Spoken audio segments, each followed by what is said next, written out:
You are listening to episode 4 of Legion of Gloom. On today's episode, we evaluate the current women's roster in WWE just ahead of the first ever women's only pay-per-view, WWE Evolution. Today we look at the highlights, the lowlights, the strengths and weaknesses of the current women's roster.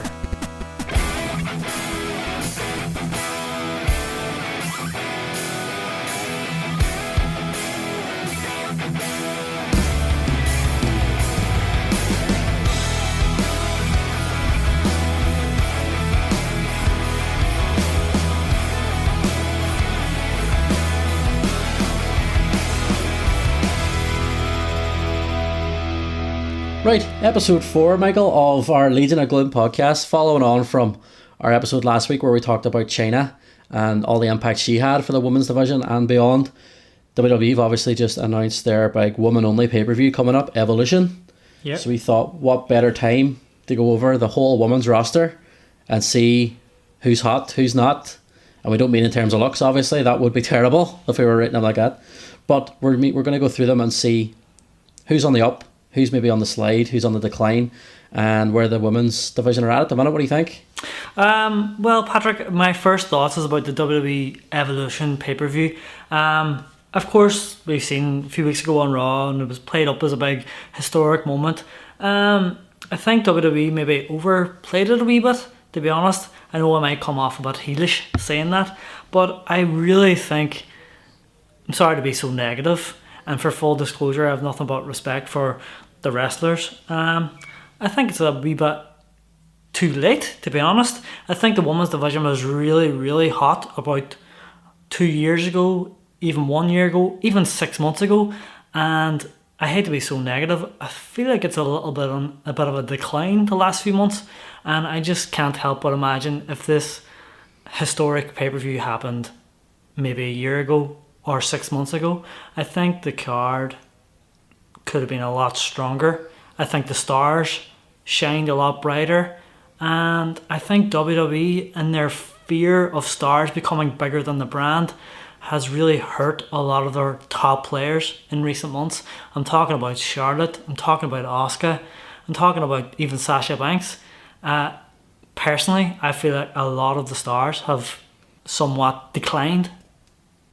I think what sort of happens sometimes on Raw and SmackDown is that they sort of feel like they can only have one women's feud at a time. And with the roster so stacked, there's only so many people you're going to be able to get on a show. So what I'm thinking is towards Evolution, if they're going to have a full pay-per-view, full of matches that are going to be built up with stories behind it, as well as including people from NXT, as they've advertised, then they're going to have to, after SummerSlam, kick into gear a bit and start featuring a lot more of them on TV and a lot more prominent roles. Absolutely, but wouldn't you agree that some of the stars have been hurt over the last, even say 6 months? Look at Asuka's undefeated streak being broke at WrestleMania, and I have no issue with that. I'm a big fan of Charlotte and Asuka, but it's all in what happens after, in my point of view, and what has happened after. The character has been, as we said earlier, diminished. She's lost a lot of star power. And I really think that this is going to hurt what could be an historic pay-per-view, yes, but I just think and can't help but feel it could be a lot stronger. Yeah, definitely, and maybe we'll get into it as we go through each member of the roster, because we'll try and do a quick fire on each one, but as you say, like when we talk about Asuka, I'm sure we'll mention that since the streak was broken, things haven't really been great for her, and she was maybe the hottest commodity in the entire company at that time. Absolutely, I think she was one of their top stars. Do you want to get into rating the guys on the roster then, or the gals? Yeah, let's do it, Patrick. So let's start at the very top. Let's start with Ronda Rousey. So it was a wee bit of a rough start for Ronda Rousey. I thought at the Royal Rumble when she came out and she pointed at the sign 40 times and she looked like she was going to crack up laughing. I really feared for Ronda when she made her kind of debut at the Royal Rumble. Like, she just looked really, really awkward. I watched it at a local bar. They were showing the Royal Rumble pay-per-view, and it was really good and really refreshing because everyone treated it like a legitimate sport, which to me wrestling is anyway. And when Ronda came out and she made her way to the ring, it just had that awkward, oh, I think they've made a mistake. The rumors are true. Ronda Rousey is here.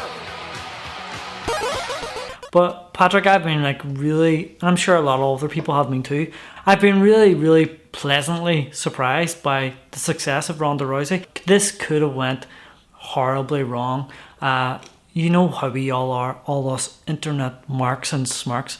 We could have rejected this. We could have treated Ronda with the kind of beach ball mania. We could have booed her out of the building. We could have looked at her like, oh, she's not one of us, or she's come down to steal someone else's spot.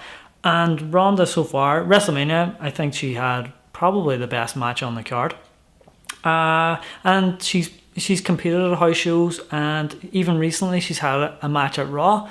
So she's already shown that she's not going down the same path as maybe Brock Lesnar, where she disappears for 4 and 5 months at a time. She's like one of the rest of the guys. She's not afraid to jump on the ring during a Raw, or turn up at house shows and put on a special attraction for those fans in attendance. I'm really happy with Ronda so far, and I do actually look forward to seeing what is in store for her for the rest of her time in WWE. I think you had it on the head there, and that the reason she wasn't rejected is because very soon on you realised, she's always been a fan, but she's here for the long haul, and she's taking it seriously. She's not just here to collect a paycheck or make a special appearance or whatever. And the WrestleMania match obviously helped a lot. I mean, for a debut match, that was ridiculous. What, she put on the best match at a WrestleMania in her debut. Yeah. When was the last time that happened? Fandango, he did it as well. That's a touchy subject. But like she's been pretty good in the ring as well. Like she brings, I think, like a much needed sort of intensity to the division that kind of maybe lacks a bit, and a realism that just is sort of hasn't always been there for women's wrestling, let's say. Yeah. The one minor negative I would say for Ronda Rousey is that for me it's still a wee bit unbelievable when she's on there with, say, like Alicia Fox as she was last week, and you try and sort of suspend disbelief as best you can, but there's no way you're sitting thinking, right, Alicia Fox might win this one. You know what I mean? Yeah, I think that is a problem with Ronda, that everyone on the roster automatically, they feel like they're one step below Ronda because of her legitimacy, and I think that is a problem. Who can step up to the plate? I don't know. We've seen her go up against Nia Jax, and I even think that was somewhat unbelievable anyway. Yeah. So who steps up to Ronda? They'll always have to find distractions and reasons for losses, like swerve finishes, interference or whatever, which might be tough going forward in every match. But so far, so good, I think, with Ronda Rousey. Absolutely. What do you think of her promo work so far? It hasn't been as bad as I think we were led to believe it would be. There was a few sort of touch and go moments at the start, but they found the sort of sweet spot now where they don't give her too much to say. They just let her say something intimidating and then throw the mic as hard as she can, and then that'll do. It's all in the facial expressions with Ronda, and as you said, she just brings that wee bit of intensity, and just those facial expressions that she has is bang on. I don't know if she necessarily needs to talk, but when she switches gear, it's excellent. Yeah, I think there's no getting around talking, no matter what they try, she's going to have to. But so far, I think she's been okay. And her next test is SummerSlam with Alexa Bliss. How do you see that going? Yeah, I guess we should declare this if people tune in later. We are recording this episode the week of SummerSlam. So by the time you're listening to this, Ronda could indeed be the Raw Women's Champion. I think with this Evolution pay-per-view coming up, I think it makes sense to put the title on Ronda. I don't think I want to see her losing to Alexa Bliss. And I'm not really a fan of fantasy booking. I'm just not a fan of it. For years I've been listening to podcasts with guys coming up with 8-week plans of who loses to who and why and what happens and what shocks happen each and every week. And my response to that is it's WWE. We don't get shocks anymore. I'm not even sure what the storylines are anymore, and I've been a fan for over 20 years. And I just think it makes sense. You've got this, as they label it, a historic pay-per-view coming up. Put the strap on your top star. Yeah, you gotta think so. And while we're on that, what about Alexa Bliss? So for me, You were sort of saying like you don't think Alexa should beat Ronda Rousey. Yeah. For me, I have a thing with Alexa where I do like her in a way that she seems to know her character really well. Like she's not afraid to play like a super heel, whether it be like the cowardly heel or the really brass neck evil heel. The writers clearly sort of know how to deal with her character in contrast to some of the other people that have come up from NXT.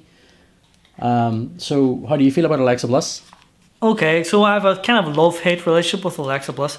As you said, her character is really well defined, and that's kind of unusual in today's WWE. I really liked Alexa, back in Talking Smack, and I think this is where we sort of started to see this wee bully character develop, this little Miss Bliss kind of character.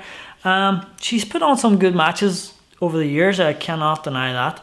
I think I'm getting a bit sick of the act though, I gotta be honest. At WrestleMania we seen the bully get her comeuppance, and I was kind of ready for Alexa Bliss to take a little step back. She's been in a prominent role on SmackDown and Raw now for almost 2 years. She's kind of constantly been at that championship level, and I personally, as much as I like the character, I'm just ready for her to take a step back. Just ready for somebody else to go into that slot for a wee while? Yeah, just to freshen things up. See, I think Alexa Bliss did a really good job when she was managing Blake and Murphy, and that was kind of the start. That was the early days of Alexa Bliss, and I think she's been one of the real successes that's come out of NXT in terms of long-term positioning. She's long surpassed Blake and Murphy, and her cash-in on Ronda Rousey and Nia Jax's match was, I think, a really good way to put Alexa back on top, because that's obviously where they wanted her, and another good way to keep Ronda Rousey as the chaser. Yeah. As we mentioned earlier, those finishes are going to have to sort of protect Ronda a wee bit. But as you say, it's at times can be kind of maybe a wee bit hard to suspend belief because she is 5 feet of fury, as they say.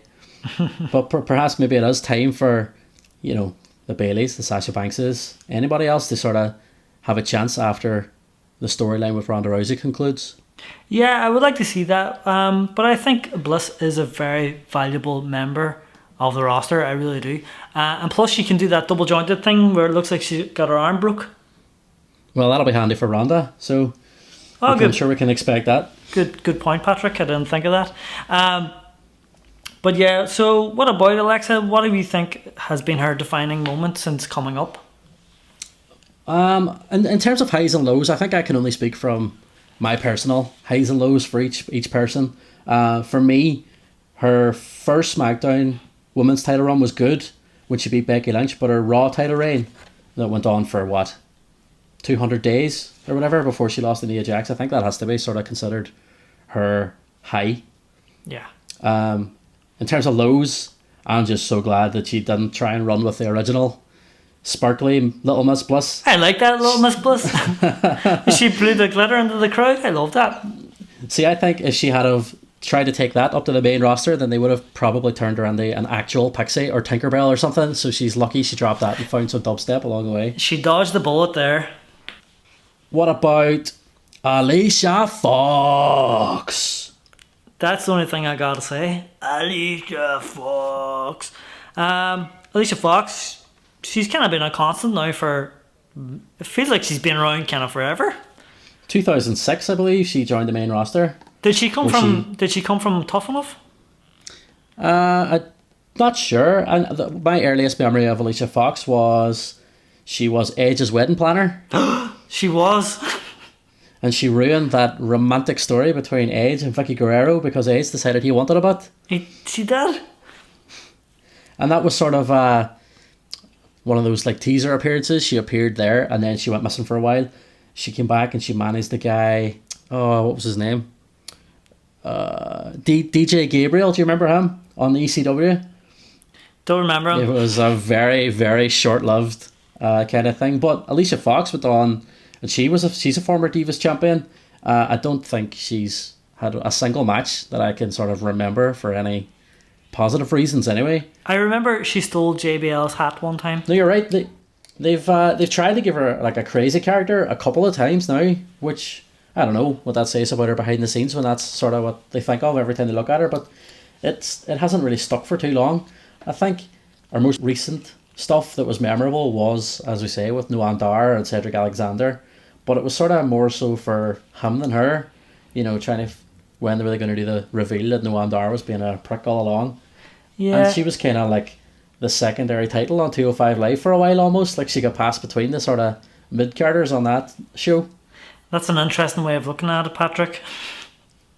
My highlight for Alicia Fox is the backstage promo she did with Nia Jax, where she went to throw the box and nailed Nia Jax in the face with it. Oh yeah, remember that? This was only recently, before WrestleMania. She was an important part of this so-called evolution as well. She was a member of Team Bella, wasn't she? She was, but in that sense too, it was kind of everyone else. All the other teams was kind of made up of parts that fit, kind of. Yeah. And I feel like sort of she was added to Team Bella just because all the other teams had 3 people. But in saying that, at least she was in there. At least she was that was a 3-way kind of feud at the top of the women's division. So you can't really take that away from her either. I think my favourite Alicia Fox moment is when the contestant in Tough Enough said her favourite match of all time was Alicia Fox versus Melina. What's your favorite match? My favorite match was with Melina and Alicia Fox.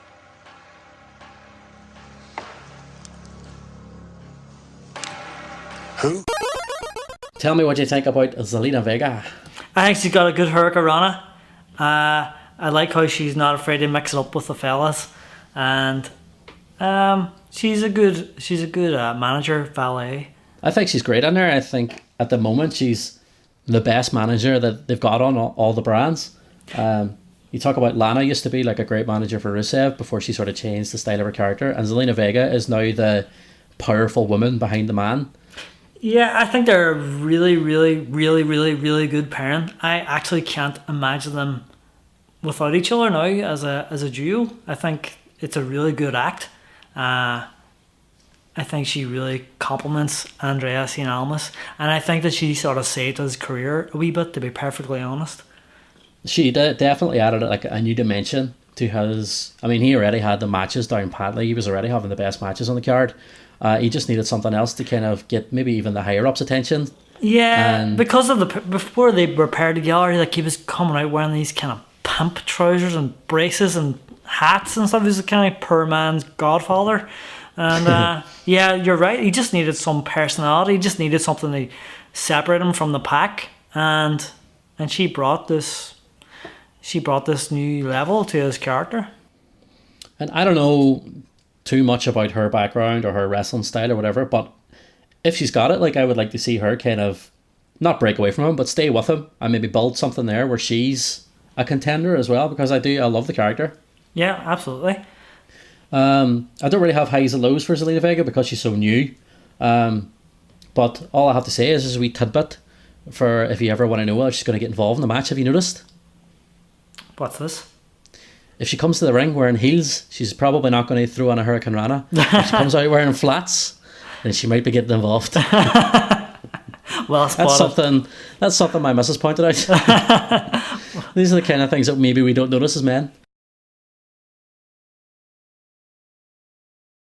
Back to someone we all know quite well this time. What about Sasha Banks? Sasha Banks, gotta say, I'm not going to be negative here. I'm a huge fan of Sasha Banks. But, I often tune into Raw and I ask myself this a lot. If I was watching Raw tonight for the first time, new fan, don't know any of these characters, and when she comes to the curtain, or the plasma screen as it is now, and you hear every week, it's boss time or whatever, and I kind of go, well, what is the boss? I know I've been watching Sasha Banks' whole WWE career, but for a new fan, what makes her the boss? I mean, she's not the boss. Vince McMahon's the boss. No, I don't know. I mean, I think you're completely right. It's catchphrases rather than characters. It's sort of brand names more than characters even. Like even the big dog. I mean, what really is a big dog either? You know what I mean? Or a lunatic fringe or an architect. What the fuck? What the fuck does it mean?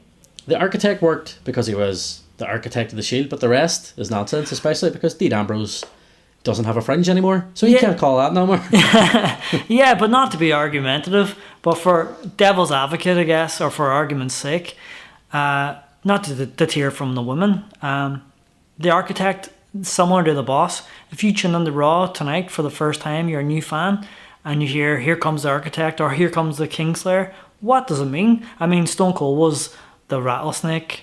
I mean, that is a description of someone's personality. An architect isn't really. No, people tune in and think that he draws up plans during the week and just fights on a Monday night. He makes buildings and stuff. Yeah, you're right. Maybe they should just stick with CrossFit Jesus and go all in with that gimmick. But on Sasha Banks, I think she's up there with the better performers in the women's division. I don't know if she gets maybe a wee bit of a reputation for being reckless. In terms of against her opponents, I don't know. I wouldn't comment on that. But in terms of how she throws herself into her matches, I kind of respect that a wee bit. She's not afraid to sort of throw everything into a dive. And while that might mean sometimes landing on her neck, which maybe isn't clever, at least she's going for it. And she shows like passion every single time she goes out. And one of my major gripes over the years with women's wrestling was kind of like how it was sometimes felt like it was in slow motion and there wasn't enough impact on the moves and stuff. And Sasha tries to really sort of throw a spin on that, I've always felt. And she's had like numerous like 4 and 5 star matches now, that maybe not numerous 5s, but numerous 4-star matches and up, where you just have to say that she belongs at the top of that division. And although they have to sort of take turns where he gets to be on top, she has to stay around that point. And maybe breaking off from Bayley now in a while, which is where they inevitably have to go, might be what sends Sasha back to the very tippy top. Yeah, I have to totally agree. I think Sasha definitely one of their top stars. And when I say top stars, I mean including the men. But I can't help but feel that WWE have also taken her down a notch or two. And I just can't help but feel, I don't think it's even the company being afraid to give someone the reins, but I think they're so terrified of stars becoming bigger than the brand. I really do. Sasha, I mean, she has some historic feuds in NXT. The stuff with Bayley in Brooklyn. I mean, yeah, I think that's one of my favourite matches of all time. Definitely one of the best women's matches ever. She's been a part of historic moments. She was in the first women's Hell in a Cell. It also headlined the pay-per-view. She was in a lot of the firsts. She was in the first Money in the Bank, first women's Royal Rumble, entering number 1. She was in the first women's Elimination Chamber. So, I mean, she is important to that division. I would like to see more from Sasha. I really, really would. But I just can't help but feel that she's been taken down a peg or two too many times to almost beyond the point of repair. Hot potato on the title, back and forth with Alexa Bliss and Charlotte. What does that do? What does that mean? In a company where stars come out on Twitter and Facebook and Instagram and say wins and losses don't matter, well, it kind of does. Storylines are based on winning matches and winning feuds and winning championships and winning a spot in a Money in the Bank ladder match or whatever it may be. I think Sasha is almost damaged beyond repair. Yeah, in the eyes of a lot of people now, I think she's going to be tied to Bayley for quite a while. And the only way you can hope that she sort of comes out of it is that she does turn super heel, which is what she's really good at. I don't think you could turn Bayley because she's the complete opposite almost. And I just sort of hope that something comes out of this now where Sasha Banks really, really gets some material to sink her teeth into and really become the original boss, the one that you sort of knew in NXT, and that they get time to have matches that are on a par with the ones they had before. Oh, definitely. Definitely. I would like to see Sasha as a heel, I really would, but then what happens to the rest? I mean, we haven't really talked about this, we've never really mentioned this on the podcast, but, you know, the stars are interlinked with their social media accounts, and I follow some of the women's roster on the likes of Instagram. So Sasha, for example, is a superstar who will constantly post like funny videos of her and Kalisto, and she'll be like showing off brands of like trainers or tracksuit tops that you got from presumably for free, sponsored by a company and stuff. What happens to all that kind of stuff? Is that something that should be taken into consideration before turning stars heel, babyface, whatever? It's a weird consideration that they have to take in now, considering the social media world. There's a lot of people, the Jim Cornette type guys, that'll say that they shouldn't be on there, like, out of character at all. They should always be in character. I don't know if you can possibly do that in today's world, or if when she does turn, she'll have to just knock that in the head and maybe start taking things a bit more seriously. Yeah, but I mean, I'm kind of playing devil's advocate. I am a big fan of Sasha. I do think she is one of the top stars in the division. I would just like to see a lot more from her and of her. Yeah, I think so far everyone that we've mentioned, Ronda Rousey, Alexa Bliss, Zelina Vega, Sasha Banks, maybe not Alicia Fox, but, Alicia Fox. but so far all those people are maybe a victim of creative, maybe not exactly knowing their characters as well as they should. Yeah. And somebody else who's fallen victim to that is Bayley, who we could talk about now as well. Her character was over the top loved in NXT and came up, and the identity was really lost. And I always point to this one moment that whenever they were put into their teams, like Team PCB and Team Bella and whatever, Submission sorority. The submission sorority, which we're supposed to completely forget. We won't forget. Like, after the call up, they would have these big like group brawls between everyone, and Bayley would take part. Like, say someone was being isolated and the whole gang was beating up on one person, and Bayley would take part in these, which is something that like her NXT character never would have done. Yeah. And it seemed like when the NXT guys come up, the writers on Raw, which at last count I think there's a team of 50 writers or something, like, and it reeks to me of like too many cooks, because they're probably all passing the one script around all day and all the character stuff's getting lost in there. So Sasha, Bayley, people like that are kind of losing all the like the sort of small tiny details that made their characters so great before, and now they're kind of painting with broad strokes and sort of losing a wee bit of identity.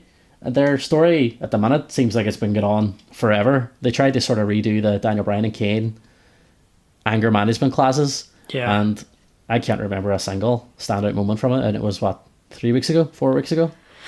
Yeah, it's a rivalry that seems to be dragging on and on and on, and I guess, instead of getting fans excited about it, fans are kind of going, let's get this over with and let's move on.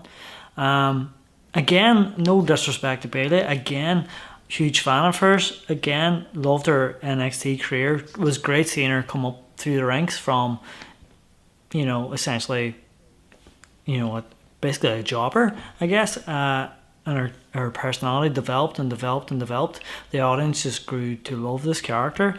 And she had, again, I already mentioned, one of my most favourite matches, the match with Sasha Banks at Brooklyn.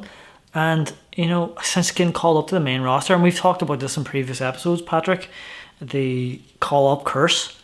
And I think Bayley has been one of the biggest victims, I guess, for her character anyway. Yeah, definitely. I mean, I have highs and lows here, and you just touched on both of them in quick succession. The high I have written down is Sasha Banks at TakeOver Brooklyn, and the low I have is moving to the main roster in general. Yeah, Sasha Banks on the main roster. I don't know. Can Bayley's character be freshened up? Can she be repackaged? Can she... I mean, a few weeks ago we sort of seen this kind of stone cold Bayley, and the fans loved it. It was one of the hottest things on Raw in many, many, many months when she attacked Sasha. And as you said, the next week it was kind of downplayed, back to comedy shtick shit. I think for both Sasha and Bayley, however this storyline between them pans out is going to be really important for both of them. Whatever way they decide to go with it is going to be make or break for the two of them in the coming months at least. I like our inflatable guys. I always like the one guy who fails to get it up. That's me. On one last note on Bayley, what do you think of the team name, the boss and hug connection. Obviously homage to Rock and Sock. Don't like it. Can't wait for them to break up. I just said I don't like fantasy booking, but I just want to get this over and done with. I think we could get some great competition between them. Let's move on from this shit rivalry, please. I knew it. He's had enough belly from out of nowhere, assaulting and attacking Sasha. It's about time. Nia Jax. Talk me up about Nia Jax. I love that your wee Irish accent. You call her Nia. Nia, I can't help it. Nia Jax. I kind of fell in love with Nia Jax a little bit during the Breaking Ground series. Just saw a really sweet side, a really nice lady. She's kind of like a mommy figure in that NXT locker room at that time. It was kind of nice seeing, she obviously has family heritage. It was nice getting a looking into her family and stuff. And I remember like in one episode when she got like her entrance music, I remember like she was kind of like broken hearted and really upset about it because it wasn't what she expected. She was supposed to be this big, huge, dominating heel, and I guess that she was. But I mean, I even remember the time thinking like her entrance music didn't suit the character and stuff. But I guess over time it has. It's grown on us all. I really like her. I really like Nia as a person. I don't know her personally, but from what I've seen behind the scenes stuff, her in-ring career, up and downs. It definitely has had ups and downs. Again, I'd hate to go back and reflect on the NXT stuff, but I kind of gotta. I remember she had good matches with Asuka and Bayley before coming up to the main roster. And ever since, I don't know, I've just kind of been this meh with Nia Jax. Yeah, I think the sort of, as you say, it's really good, some pretty good matches in NXT. I do think that she was kind of put up there a wee bit earlier than maybe she should have. And I think they maybe realised that after she won at WrestleMania, because the storyline with Alexa Bliss going in there, it was really good. And you had to see the bully get their comeuppance. You had to have Nia Jax win. And she did. But then I think they realised, where do we go from here, kind of? She's not the in-ring performer that they maybe needed to be there with Ronda Rousey. And when they looked at the rest of the roster, maybe they thought they had better options. I do think having a different look, a different demographic, and a different kind of character, I think it's really important. I think, look at their outside stuff. Look at their like Be a Star bullying campaign. I think Nia Jax is really perfect for that role. She shared, obviously in the lead up to WrestleMania, what's real, what's fake, I don't know. I think that she is a really good ambassador for that kind of role. And again, should that make you a champion? I don't know. But I guess it looks good for the company if the people doing their charity work are holding their top titles. I think she'll always have a place going forward. She's not awful. Like, I think I've read and seen some things that like would lead you to believe that she's absolute shits in the ring, but she's not. She's pretty good. She's got as you say, she seems to be very well liked. She seems to have a great behind the scenes presence. So I don't know. I do see pretty good things for Nia Jax going forward. I think at the minute they've kind of cooled off on her just slightly, just because whatever they have planned for SummerSlam and beyond. But I'm sure she'll be a big part of this evolution going forward. I have no idea who they're going to put her with, but it'll be interesting to see. Nobody is ready for Asuka. Asuka. Nobody is ready for Asuka. Are you ready to talk about Asuka? I love Asuka, let's do it. So do I. Asuka is, at the moment, and maybe of all time, my favourite woman that's ever been in WWE. I know that's a big title to give her. That's a bold statement. What about? It's a bold statement, but I have to give it there. Like, I've thought about it long and hard. I don't think she's had a singles match, with the exception of recent Carmella ones. But before that, I don't think she's had a match that I didn't at least really enjoy. I think she just brought like the high impact style really came along in WWE when Asuka came along. The streak was just incredible that they let it happen. It was really, really great while it lasted. I don't really have a problem with her ending it against Charlotte either, because obviously Charlotte is the golden child, the chosen one for the women's division, so it sort of was coming. But I don't know, I have really personal feelings about Asuka, like my personal favourite matches. Like, I really loved maybe some of her less talked about matches, like her last women's standing match, and Nikki Cross is one of my favourite matches that she ever had. Do you have any favourites? I think one of my favourite Asuka matches was actually in NXT as well. She faced Emma, accompanied by Dana Brooke, at NXT London, I think. Yeah, I think you're right. And I think it opened up the pay-per-view, and I just remember at that time Asuka grabbed me. This is like a top star in the making. Obviously Asuka came to WWE already established. She already made a name for herself across the waters. I think she brought a different flavour to WWE, and I don't mean that in any kind of funny way. As you said, she brought high intensity, she brought hard-hitting action, and again, kind of a legitimacy with her. I really enjoyed her matches as well. I really enjoyed her character. I remember the first time I seen Asuka live, and I've had the privilege of seeing her compete a few times. I seen her compete at a Raw event in Manchester just after she got called up to the main roster. And I remember the fear instilled on me when she kind of came out there, kind of nothing reaction. She faced the jobber, the match was over, squash, 30 seconds. And they obviously filmed kind of extra footage of her posing in the ring and stuff during a commercial break. And I remember being like really afraid for what was in store for Asuka. But you know what? I was totally wrong.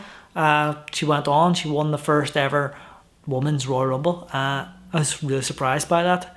I just think it was really important that Asuka got that win and went on to WrestleMania to kind of culminate what was this amazing streak.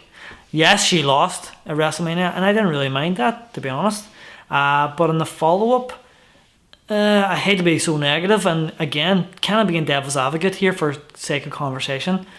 Since WrestleMania, they've started to begin to make Asuka feel like just another body, just another character, just another wrestler, and that's completely not what Asuka is, and that's not what she should be. Well, that's exactly what I was going to touch on, that you can build these guys up, build them and build them and build them into something special, and they have this unique way of taking it all away in like seconds. Okay, they maybe wanted to keep Carmella on top, but there were other ways to do it. I mean, Asuka is a absolute professional with an over 900-day winning streak, and she gets distracted by someone wearing her coat, and then, you know, it's just not, it doesn't really befit the character. And she did maybe get like a minor redemption in that story, which you have to hope, like, after making a fool of yourself like that, you need some sort of redemption. But on the whole, I don't think her career has got redemption from the Carmella feud just yet. I really, again, wonder what's next for Asuka, just because of everything that came before this. I really, really hope that they don't drop the ball going forward, because if I was them, maybe I'm biased, but I would be building the whole SmackDown at least around her. Had Asuka been kept strong, streak ending or not, she could be featured a lot more prominently, for this Women's Evolution pay-per-view. At the moment, to me, she kind of is, lower card, which she shouldn't be. Yeah, it's all well and good sort of rotating your roster, but there is a way to still have someone in the opening match, in the middle match, and still making it feel important. And I think that should be really happening with Asuka here. She should be protected a bit more. What has her defining moment been since being called up? Since being called up, again, it's another one where it's hard to say with the NXT call-ups. I think the streak continuing right through to WrestleMania has to be included. I think the streak being intact when she came up, that would have been very easy to let go and just introduce her as a new character. She came up with the streak intact. Yeah, and the last few matches before she came up were Ember Moon, wasn't it? Mm-hmm. So if ever there was a time that they would have ended the streak, I think that would have been the right time. But in all their wisdom, they did decide to keep the streak going and let it be mentioned on TV how long it was going. And it really did help in the long run. And it made that match with Charlotte that much more important because people like me wanted her to win and keep the streak going.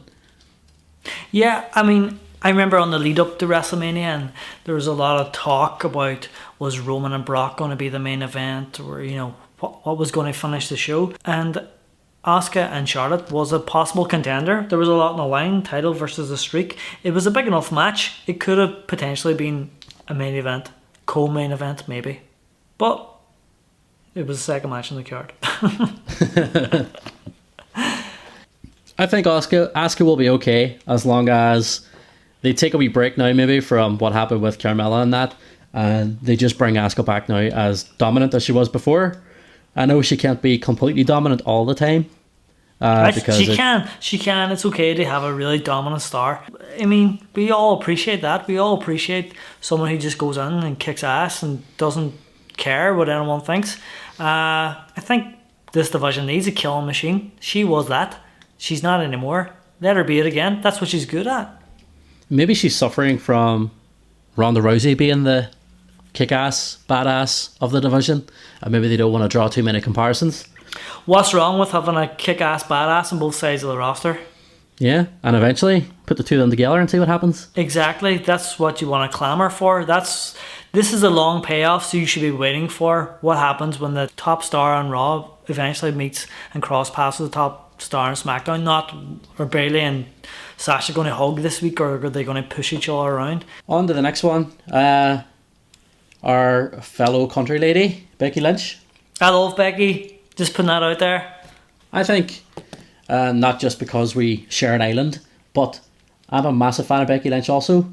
And I don't know if you'll agree with me on this because I know you feel strongly about the other person I'm about to mention, but I see Becky Lynch as kind of the Daniel Bryan of the women's division. That's exactly what I was going to say. She is just the most likeable person. How could you not like her? How could you not just love her?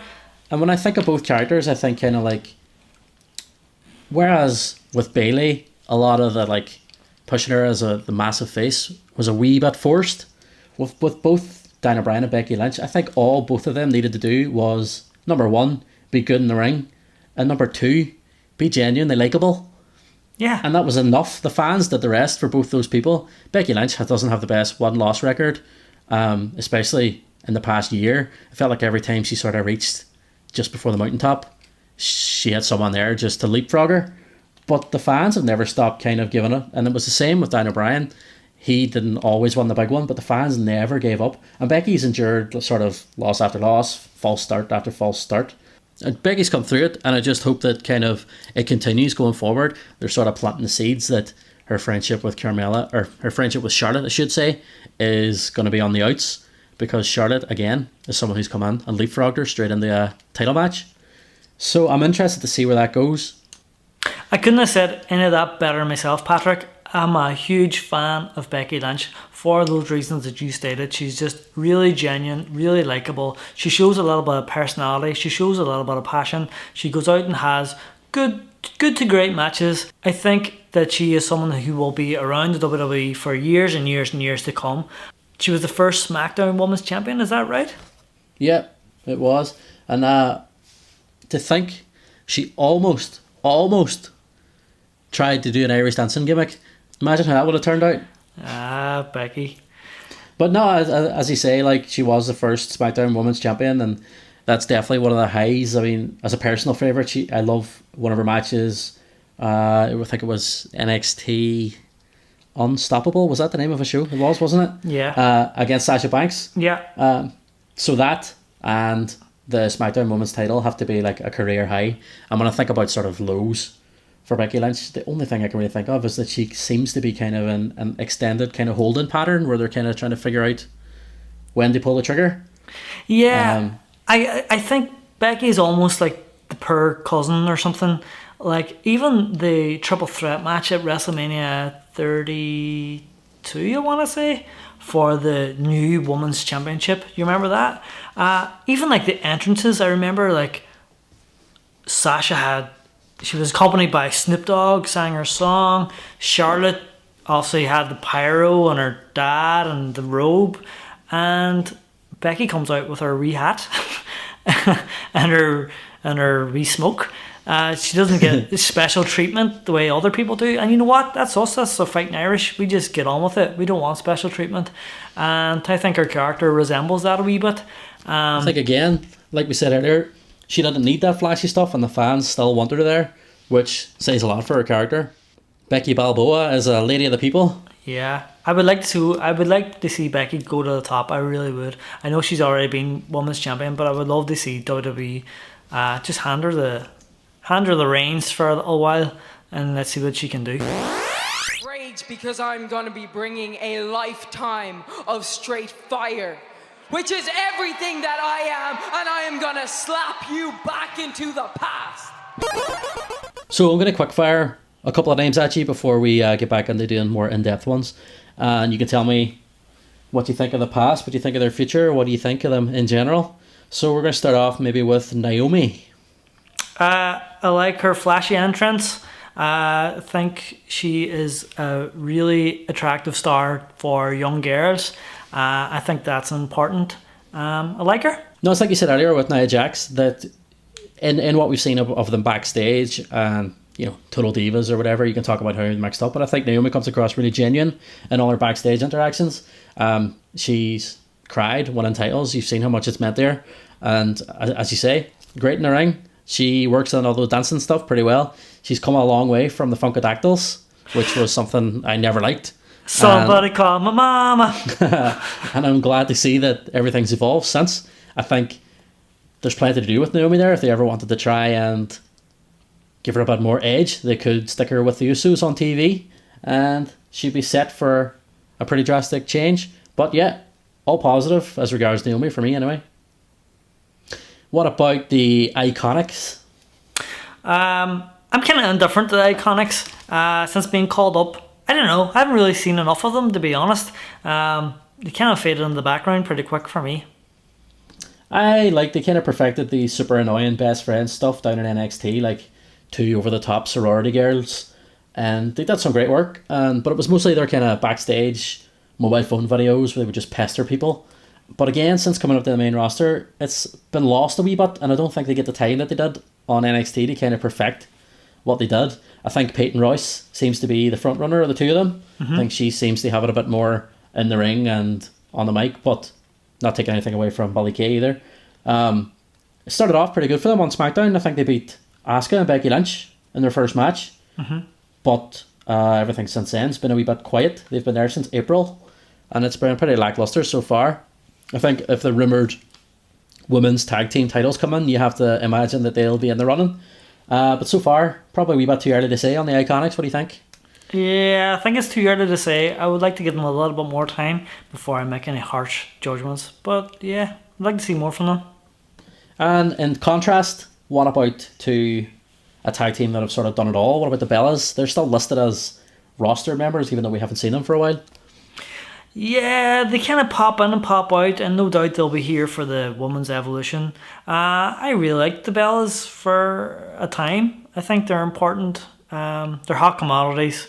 They're a good tie-in for the company with E-Network and all these kind of other outlets. I think they are important. Yeah, I think they're good in the ring as well. I mean, it's worth having some kind of, I wouldn't call them legends, but it's good to have some veterans who come back from time to time, I think. Yeah, I think you're right. I mean, they've literally kind of done it all at this point. It felt like they owned the women's division for a long time. And besides maybe these big events and big surprises, you have to imagine they're pretty much done. Brie seems to be sort of happy with being a mommy, and Nikki has her own stuff going on, as well as a neck that sounds like it's falling apart. But it's interesting that they were around for so long, and I think Nikki's best matches, even after being a women's champion for so long, were against Charlotte, and that was quite a bit into her career as well. So before that, there wasn't a lot to write home about in terms of their matches, but they were just a constant on TV and in the division for so long. I think you're right. They've kind of always been around, and they've mixed up with some of the top stars as well. Obviously John Cena, obviously Daniel Bryan. I'm talking about on screen. Even smaller roles like Cody Rhodes and Damian Sandow. So they've had a lot of influence over the years with different characters. and it's kept them fresh. Yeah, and Nikki had that ridiculously long Divas title reign of like over 300 days, I think. And Brie got to be involved with Diana Bryan on TV and the Authority, and she even had a match, I think it was at SummerSlam, wasn't it, against Stephanie McMahon? Yeah, and that was huge. Yeah, it was. I mean, that was huge to put someone in there. Was Stephanie, and the match that came from it wasn't the best, but whatever, like, it was there. Dana Brooke. Dana Brooke, I really liked her, in NXT when she was paired with Emma. I thought they were a really good pairing. She was obviously the muscle. I thought she was somewhat unique. I think she has a good hand to have on the roster. I mean, you need someone to take kind of all the pinfalls and all the tag matches. I gotta say, I mean, the character, I don't really care too much. I know that sounds harsh, but I like Dana from what I've seen in behind the scenes segments on the WWE 24 stuff. When you seen her talk about her partner who had died, and I mean, you can't but help have your heart open up a little bit to them. But then WWE dropped the ball. I mean, you show something really emotional, Dana Brooke, and she had a piece of her partner's, I don't know, I think it was a part of his attire or something, embroidered into her ring gear. And WWE, why show this on the network? You kind of go, oh my god, this is another layer to Dana Brooke. I never thought about it, blah blah blah. But then she comes out on Raw the next week and just gets squashed in 30 seconds. You have a chance to develop the star. Okay, not all your fans have watched this network special, but advertise it when she comes out on stage. Mention that she's a part of the WWE 24 Women's Evolution special. I think like Dana might have finally found a slot that fits her with Titus Worldwide as a manager, because I think, there's not really much to say. I don't want to be negative about her ring work, but it's sort of a non-entity. As you say, teaming with Emma, I think, is most people's favourite thing she did. She did team with Charlotte for a while too, briefly. I remember a moment where she came out dressed as Ric Flair in a match, didn't she? Yeah, I forgot. That was great. that was pretty good. Everything else, I don't know. I don't want to say Titus Worldwide is a low point for her, because it's given her something to do, and it's not awful either. I think it's maybe a low for Apollo Crews. I think he could maybe be out of there, but for Dana Brooke, I think it's a more comfortable spot to be in at the minute. Let me ask you about Ember Moon. What is her character? She had red eyes one time, and then I thought she was like a goth, but I think she might be a werewolf or something. I'm not sure. Is she a werewolf? Is she a Mortal Kombat cosplayer? Is she a pyromaniac? Like, what's the story? Like, I don't know about you. This is one of these weird things I have. But when I hear her music, I hear, and I'm well aware these aren't the real lyrics, but I hear, Ember sparks a fat one. Ember feeds the flames, and I think, sparks a fat one? She's hanging out with a Godfather. Is she a stoner? Is that why she has the big red eyes? Because she's stoned all the time? She's hammered. No. Amber, I don't know. I think her call up has been somewhat a damp squib so far. Maybe I haven't seen enough of her to judge fairly, but to be honest, for me, she feels like just another body on the roster. Yeah, I'm a really big fan of Ember Moon. I like, as I mentioned earlier when we were talking about Asuka, like, her feud with Asuka is my favourite thing she's done so far. They had 2 amazing matches at Brooklyn and Orlando. And as I say, if the streak was to be broken any other way, I would have wanted it to be then. But again, kind of lost in the shuffle since coming to Raw. It doesn't help that her character's never really been defined. And I think if you make the mistake of telling one of the Raw writers that she's a werewolf, then they're going to have her come out in a werewolf suit next week. So maybe not mention that, but she doesn't have the time devoted to her either that she enjoyed in NXT, which hurts. She did get kind of brief video packages, if you remember, leading up to one of those matches where they kind of followed her in real life, and but they've never really done that on Raw. Let's talk about some of our high points. Austin, give her the blessing for that amazing stunner that she does. She does it better than... I mean, we've seen other people do the stunner over the years. Cena, Eugene. Cena's stunner was not great. Eugene's was good. But the Eclipse. Ember reinvented the stunner. Yes, the Eclipse, as you mentioned. I think it's a beautiful move. I couldn't imagine... If you told me 20 years ago someone's going to do a stunner off the top rope, I think you're crazy. She does a great job. Yeah, I love the Eclipse. It's one of those moves that should make her like completely dominant, if you know what I mean. Like, she hits that out of anywhere, sort of like the RKO, and it's over. And I think they really should start playing up that finisher. And I've never heard that about Austin saying that, but if he said that, I would be shouting that again all the time. Stone Cold endorses Ember Moon. Stone Cold endorses Ember Moon's finisher. Yeah.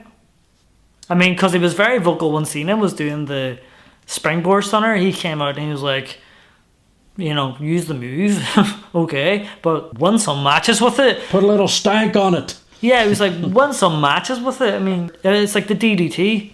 You know, Jake the Snake won his matches with DDT. Now, today, 2018, DDT is just normal move. It's a transition. Yeah. So, by so many people using the stunner, are they diminishing the Stone Cold Stunner? Yes, probably are. In another 20 years, it's just going to be a move in the match. You like to think not, but... Well, fucking better not be.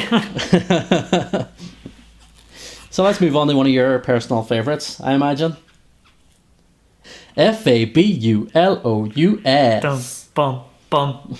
Ba-da-dum, bum, bum. So, one time, Patrick and I were in a bar after an NXT show, and, you know, we walked in and we kind of spotted the whole roster there, and I kind of fell in love with Carmella. I like Carmella, I do. I think she's a good worker. I mean, she's outlasted Big Cass and Enzo Amore. Yeah, he would have thought that you would be the last one standing from that trio. Yeah, not I. I think she had a good pairing with, what do you call him, the guy with no chin? James Ellsworth. I think she had a good pairing with James Ellsworth. They were a good team. I liked them paired together. I don't know if she's women's championship, you know, material. I would guess at this point she's been women's champion for what, must be 4 months. I don't really like her in that role. I think she's kind of come into her own character-wise since becoming Miss Money in the Bank. I'm not sure how far her wrestling and her matches have come on. I don't really have a favourite Carmella match. So she's certainly not there to be the best match on the show, but she's there for a reason. Maybe women's champion is a wee bit above her pay grade. Mm-hmm. But I think she does have a position, just maybe not at the top. Yeah, absolutely. I totally agree, Patrick.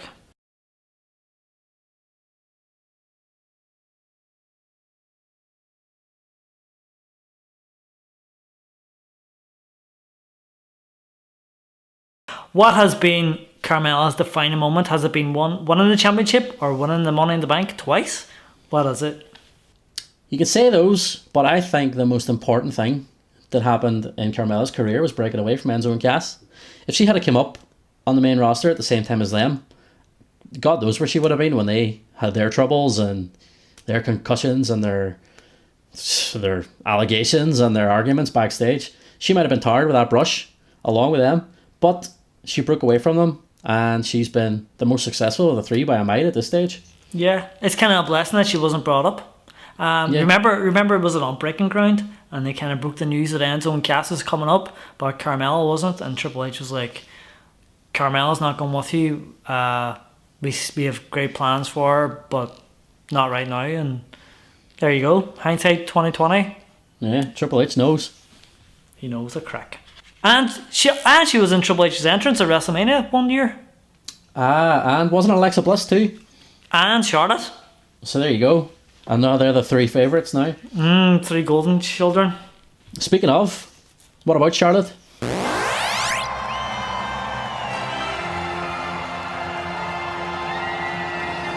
father, victorious daughter.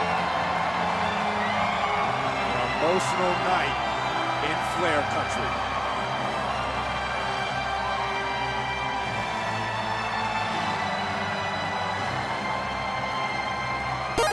And clearly the chosen one of all the WWE women. Personally, for me, not the top performer, but she's right up there with everybody else. Probably the most decorated now, wouldn't you say? Yeah, I love Charlotte as well. I mean, I feel like I'd say I love them all. Maybe I do. Love Charlotte. I think she is, for me, I think she might be the top of the women's roster. As you said, probably the most decorated. Maybe there's a little bit of hot potatoing going on there with the title, which bumps the numbers up a wee bit. But in recent years, she kind of has disappeared and come back, and she's not a part-timer, no, but she kind of goes away and then she comes back in straight back to number one contendership or back in the title hunt. Yeah, and I think it's important to say about Charlotte is that I honestly think that she's the women's division's person that can have a good match with anybody. As I mentioned earlier, Nikki Bella wasn't really known for her good matches. You put her on there with Charlotte and she pulls a good one out of her. She's had fantastic matches with other people who are great in the ring, like Bayley, Natalia, Sasha Banks, everybody really. She's a really reliable performer who has already shown that she has reach outside the company. And I don't know, I just think the Charlotte Flair train has no brakes at the minute. It really doesn't. And in a recent episode, we kind of went back and looked at the beginnings of NXT, and we looked at Richie Steamboat and how he had the shadow of his father kind of lurching over him. And, you know, obviously Richie couldn't surpass his father. And I'm not saying that Charlotte has surpassed Ric Flair, but it was a huge hurdle for Charlotte to obviously overcome. I mean, her dad is Ric Flair, the Nature Boy, one of the most loved wrestling characters of all time, and Charlotte has stood on her own 2 feet. Okay, yes, at times they've paired her with her dad, and has that helped? Yeah, maybe it has. But the WWE have shown great faith in Charlotte Flair to carry that kind of women's division. I really like her, Patrick. What's your favourite or defining Charlotte moment? I kind of always point back to that triple threat at WrestleMania when they crowned the new women's championship. I think it was hands down Charlotte was always going to win that. I think that is a kind of defining moment, and that was very early in her career, but it's a huge accolade and they put it on Charlotte. I think that she has been the sort of megastar of that division, so the train keeps going. I think you're totally right, Patrick, but the train might reach the end of the track. Maybe at WrestleMania next year. Maybe are we looking at Charlotte and Ronda? Is that what we're building towards? Is that going to be the epiphany of this whole Ronda Rousey thing? You have to sort of think so, don't you? Ronda has to build to someone, and Charlotte seems to be sort of continually at the top. The other names there is Asuka, as we mentioned. I don't know. I think if Asuka had went on to be strong, yes, possibly. No, I don't know. Still a match I would like to see, but I just don't think it would have the impact it would have been had Asuka kind of continued to be dominant. Yeah, and you mentioned your high point for Charlotte would be the WrestleMania triple threat match. Yeah. Do you have any lows for Charlotte? The only sort of low point I can think of was, if you remember, I think it was when she was with Paige and they kind of used Reed Flair's death as a bit of an angle. Oh yeah, I remember Paige that. brought it up and I was like, ugh, that's sort of the only thing I can think of. But besides that, everything's been all rosy for Charlotte. Yeah, I remember one time she slapped her dad in the face. I don't need you anymore. You're immortal to them. To me, dead. Mickie James, the so-called old lady of WWE who's still only 38, which is younger than a lot of the males, including AJ Styles. I can't believe she's only 38. Yeah, she was brought on in 2005 or so with Trish Stratus, and that was a really fresh feud at the time. Yeah. And it was, I don't know, still has to be considered a highlight of Mickie James. Maybe even Trish Stratus' career too, dressing up as Trish, kissing Trish, stalking Trish, wrestling Trish, all of it. Yeah, doing that little thing. Yeah, and I think the low point of her career, although we're only really talking WWE at this point, I think the low point has to be her hardcore country song. Sorry, Mickie. Well, hardcore country. Per Mickie, for a while, her looks and stuff were kind of brought onto storyline. Remember they did the whole Peggy James thing? Was that Michelle McCool? And, you know, that really wasn't nice. I know it's obviously storyline, and I'm sure she was somewhat cool with it. But, I mean, I find stuff like that kind of hard to watch when you're basically poking someone with a stick, making fun of how they look, their weight, their face, their nose, whatever. I mean, and then obviously the heel will get their comeuppance. In recent years, she's kind of come back, and she's kind of like the seasoned veteran, and she's kind of like, what is she? Alexa Bliss's running buddy, I guess. Yeah, I can see sort of a really cool nostalgia match for Mickey James, maybe depending on who they have for Evolution. I really think that they might have something up their sleeve for Mickey James coming up. I would like to think so anyway. Yeah, it would be nice. It would be nice to see, maybe her get back in the ring with someone from that ruthless aggression era. She's always going to be tied to Trish, isn't she? She definitely is. Not What? for any bad reasons either. You kind of seen them back in the ring together at that Royal Rumble, didn't you? Yeah, briefly. Yeah. And it was maybe hopefully a taste of things to come. You'd like to see a wee callback to it again. Oh, absolutely. But yeah, I really like Mickey James. She still has, stellar good matches. Highlight for me over the past few years, again, we're reaching back to NXT again. I can't believe it. But remember, she was brought back to face Asuka at one of the takeovers because there was no one ready for Asuka, I guess. They didn't have anyone on the roster who could be a believable opponent. So they brought back Mickey James for like a one-time only. And because she was so good, she's hung around for all this time later. Yeah, I think that's my high as well. I think that's a really nice moment to see. What about the ravishing Russian, the most attractive Russian wrestler since Zangief? Lana. Lana number 1 or something, isn't it? Lana. She's not the best in the ring, is she? But she's arguably one of the best looking women they've got. Has she kind of lost her accent? I think they're kind of toning it down. They're kind of slowly trying to let us forget that she's not actually Russian. And maybe you could say she's improving as well. I think sort of she's in a really good spot with Rusev at the minute.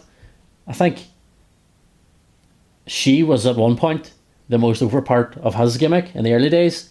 She was like the power behind the monster. And it's kind of switched now where he's the most over part, being like the funny Rusev and the Rusev Day stuff. And they're kind of trying to find their way around that with her and find out what to do with her and him. Yeah, but as you mentioned, they're a good duo, they're a good pairing. Obviously, they're a real life married couple, which obviously only helps. But they're good on screen together, keep them together. I think it was a mistake to separate them in the first place. I like them, they're good together. Yeah, she's never had what you call a memorable singles match, but then again, that's not really what she's there for, so you can't be too critical. Alright, what about one of the ongoing stables? What about the Riot Squad? I gotta say this. I think this year, 2018, I think Ruby Riott has been the breakout star from all the NXT call-ups. I didn't really think much about Ruby in NXT. I mean, for me, she was kind of just there. I mean, she had decent enough matches. But I think since she's been called up, I think she has really improved. I mean, she's really caught my eye, and I really, really, really like Ruby Riott. I think she has been the breakout from that NXT call-up. Yeah, I mean, there was the Riot Squad came up at the same time as Absolution, if you remember, with Mandy Rose and Sonya Deville. Mm-hmm. Both factions sort of appeared on TV at the same time, and Ruby was clearly like the leader of the Riot Squad. I mean, it's even named after her, but she's like an indie veteran, whereas Sarah Logan and Liv Morgan would be more, products of just NXT. And I know Sarah Logan was elsewhere before, but not to the extent that Ruby Riott was.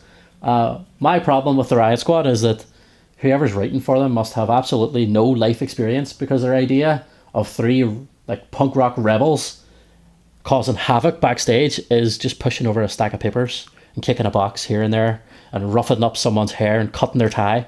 Like, what's rebellious about that? That's bad, Patrick. You can't do that. If I did that at work, I'd get fired. It's tame. It's like a high school teen movie.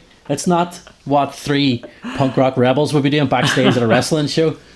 I think for the other members, they kind of are the second and third rank members of the Riot Squad, really, compared to Ruby Riott. I think they're good in the ring and stuff, and don't get me wrong. I remember Sarah Logan's performance at the Royal Rumble match. I think she was the maybe 3rd or 4th entrant. And I think she got a little bit of time to shine. I know that's 8 months ago now at this point. but I took notice of her in the ring for those 2 minutes when the kind of cameras were on her. So I think there's a lot of potential. Maybe somewhere down the line after the group split, we might get to see a little bit more from them. But I like the Red Squad, I do. With Sarah Logan, we really haven't seen a lot. My most memorable thing with her so far, besides the Royal Rumble, as you already mentioned, is the promo where she ran up on Daniel Bryan. You remember that? When she was telling him off for being biased against people from the South? she was like, what'd she say? Have you ever even hunted live game? Have you ever tasted gay meat? And needless to say, that sounds like something different. But I always remember that when it comes to Sarah Logan. So maybe they're keeping her away from the microphone for a while on purpose. Liv Morgan, on the other hand, I sort of at the start thought that they were just going to turn her into like a Jersey version of Carmella. Yeah. But she's come on quite a bit since then. But the interesting thing about Sarah Logan and Liv Morgan was that both of them kind of not completely skipped NXT, but they got to leave very early compared to most because the main roster needed some more bodies for the female side of the roster. And I don't know, maybe the two of them, I don't want to say they weren't ready, but they weren't as ready as Ruby Riott. What about the other faction on the other side, Mandy Rose and Sonya Deville? I don't even think they're not a faction anymore, are they? They're not together, but they're we'll talk about them together. Yeah, I think they still team together. I kind of feared from them. Obviously, they were in Paige's shadow a little bit. And when Paige became injured, obviously they started to get featured a little bit more. And obviously when the group split, you weren't really sure what the company had in store for them. But I think they've moved past this stage of absolution to their own individual careers quite well. I feel that they're somewhat established. Mandy Rose especially. I think that she could be a mainstay on the roster for a long time. Yeah, she looked to be kind of like almost a hand-picked successor to Eva Marie almost. Yeah. Just a gold version rather than a red version. The WWE sort of obviously liked her when she was on Tough Enough, and she got to jump to Raw pretty quickly too. She'll always seem to have a fan of Corey Graves because he goes bananas every time she comes out. I liked the Mixed Match Challenge when she teamed up with Goldust at the last minute, and the two of those kind of had, I don't know, a wee bit of chemistry between the two of them, and putting her with a veteran like that couldn't have hurt either. I think maybe a wee trip back to NXT wouldn't do either of them any harm, but since they're already there, I think there's plenty to work with as well on the roster. Yeah, I totally agree. Sonya Deville, did both of these girls come through Tough Enough? I like Sonya Deville's character as well. I mean, is it good that we've got 3 MMA characters at the moment on WWE TV? One on Raw, one SmackDown, and one on NXT. But it works. I like her entrance. It's very Mark Merrow-esque. Yeah, it's and as you say about the MMA characters, I don't think you can have too many because it's kind of believable. I think wrestling always kind of reflects real society, and that's the way real society is now. There's a lot of people coming through who fancy themselves as fighters, and you know, we might even have Matt Riddle soon. And if all the other MMA fighters can transition as well as Ronda Rousey and even Shayna Baszler have, then we're in for a treat. We're in for a wee treat. Alright, quickly go through the rest now. What about Maria? Not a wrestler, really, is she? But, and her earlier attempts to be one were kind of tragic to watch. She sort of had a few entertaining backstage segments, but her first WWE stunt was mainly jumping from manager job to manager job. And it was really when she got released that she found herself, like so many do. She got paired up with her real life husband, Mike Bennett. Mm-hmm. Don't know what they were at the time. And with more to sort of sink her teeth into, she became the First Lady of Ring of Honor. And here she is back now, after getting some experience elsewhere. And everything's sort of been hampered by, well, a pregnancy, depression, addiction, a whole host of things. Yeah, they came back with a lot of promise, and then obviously life gets in the way. That's life. It happens. Will we see Maria in the ring again? Is that the plan? I have no idea. I can't imagine so. I think that she's most valuable now as Mike's manager. Yeah. I think that they'll probably keep him off until she comes back. They got to skip NXT too, remember? which was a big decision considering he was not a known person in WWE whatsoever, and she was.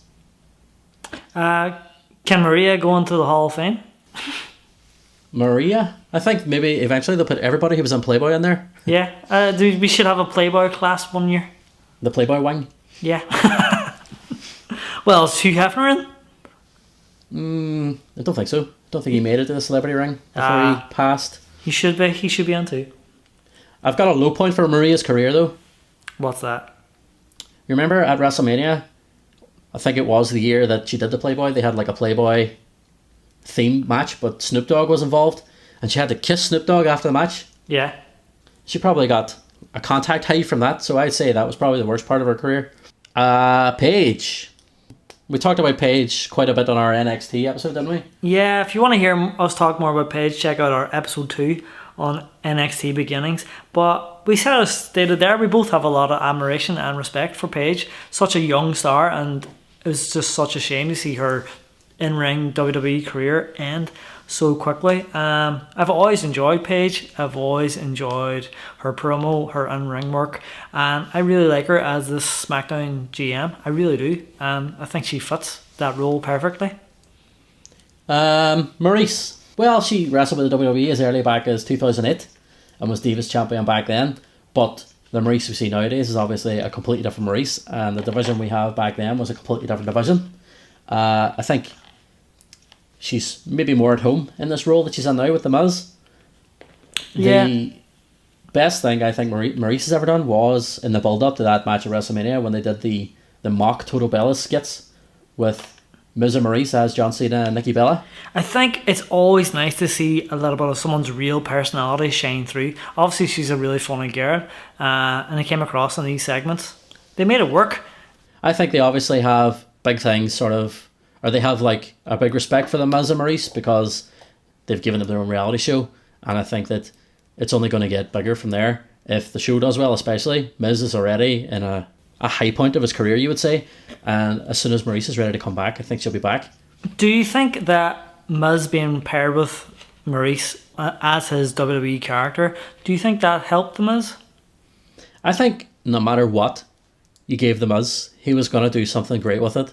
I mean, pairing him with Curtis Axel and Bo Dallas could have been an anchor around him as well, but he really made that work too. And it's got to be good to have your wife on the road and having her be able to be a part of everything you do on TV. They've done some great stuff together, and even though she's been off with the baby stuff and whatever, you've seen what he's done so far with Daniel Bryan in the build up to their match. And I don't know, from his early days where I really couldn't stand him to I'm 100% the other way with the Miz, and I have been for quite a while now. I just think he's great, and Maurice only adds to the package. Who have we got left? Natalya. I think it's really important to have a veteran on the roster, someone such as Natalya, and I think she fits that role really well. Over the last couple of years, she's been kind of painted as this crazy cat lady. I don't think we really see that as her on-screen persona. Personally, I don't really see it. Natalya's kind of always been paired with people, for the last couple of years. She was kind of with Beth Phoenix, remember, in the early 2000s. And more recently, she's kind of been paired with Ronda Rousey. She's always kind of someone's running buddy. Yeah, I think Natalya's a good person to put someone with for in-ring psychology, wrestling, and all the basics. Like, there's so much you can learn from Natalya, and I think no matter what, the fans are always going to respect Natalya. There's never going to be a point where people are like, oh, here comes Natalya again. She's always going to get that respect. She's managed to come through some awful stories as well. Like we mentioned earlier with Mickie James and the Peggy James. They genuinely tried to give Natalya a farting gimmick, which I have no idea what they were thinking, but we're glad that didn't stick. But no, on the whole, what's the words there after that? No, for the most part with Natalya, I think I'll always be a fan. She shone at a time when maybe her and Beth Phoenix were maybe the highlight of a division that wasn't as great around them.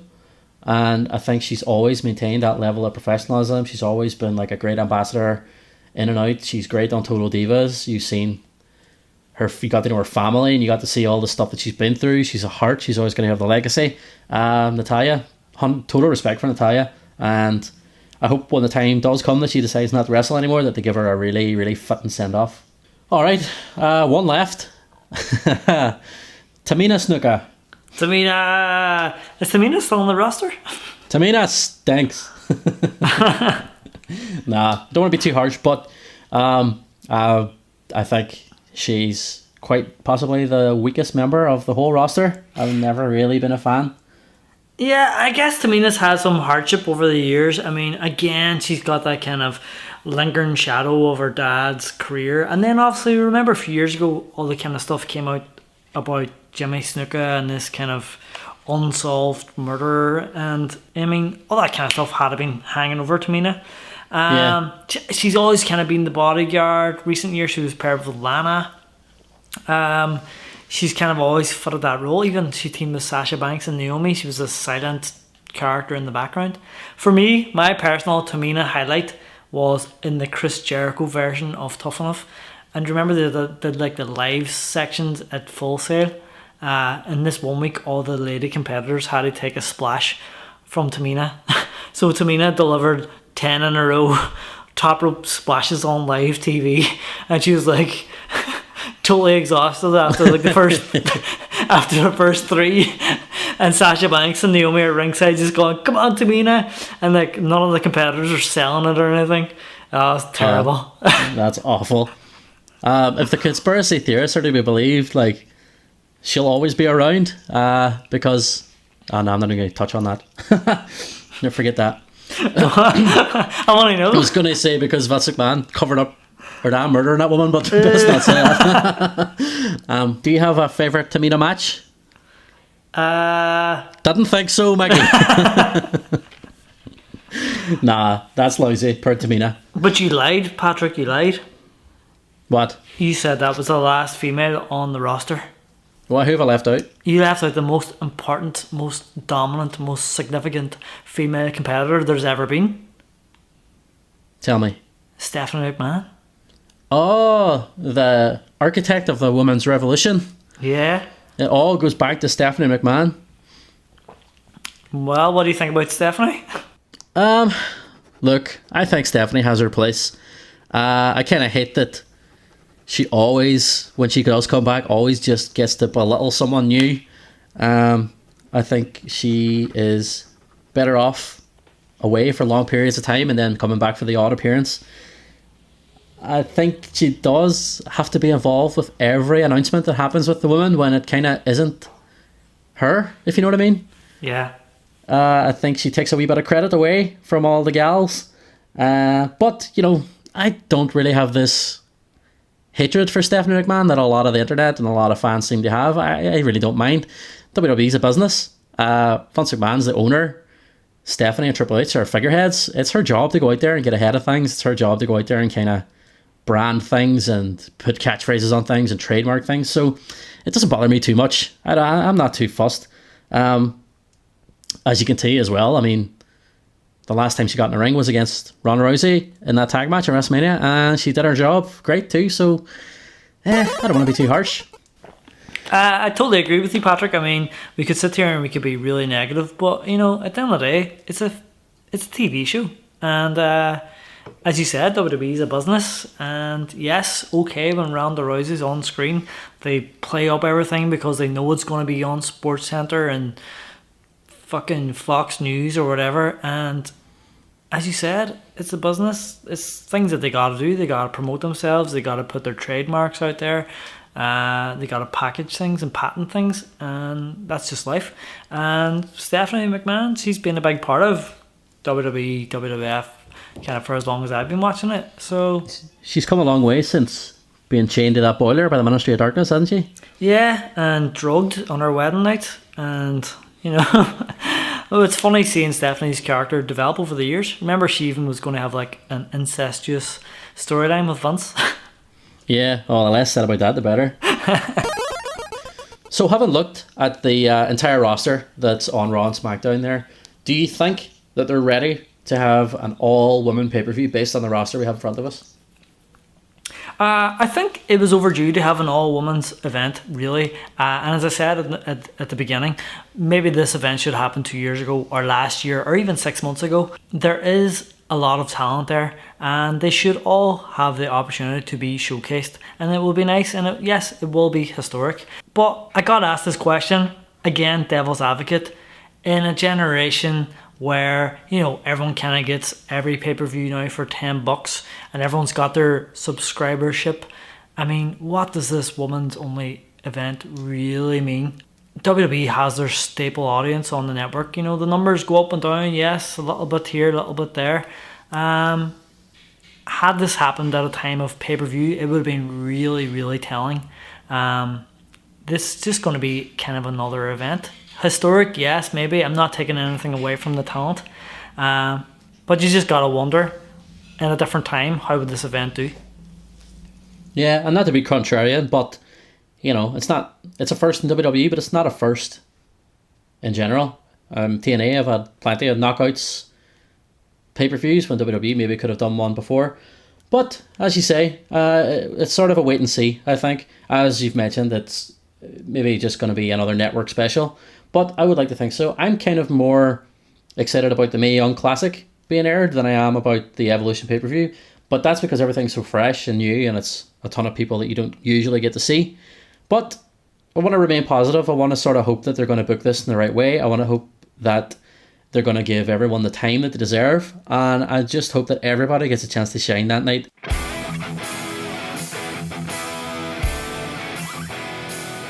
That's it for another episode of Legion of Gloom. If you've enjoyed the show, and even if you haven't, give us a like, subscribe to us wherever you can find us. It's at LOG Podcast on Twitter. It's at Legion of Gloom Podcast on Facebook. You can search for us on SoundCloud. You can find us on YouTube. You've done one of those already, so find us on everything else. And stay tuned for the next episode. Cheers. Thanks. Bye.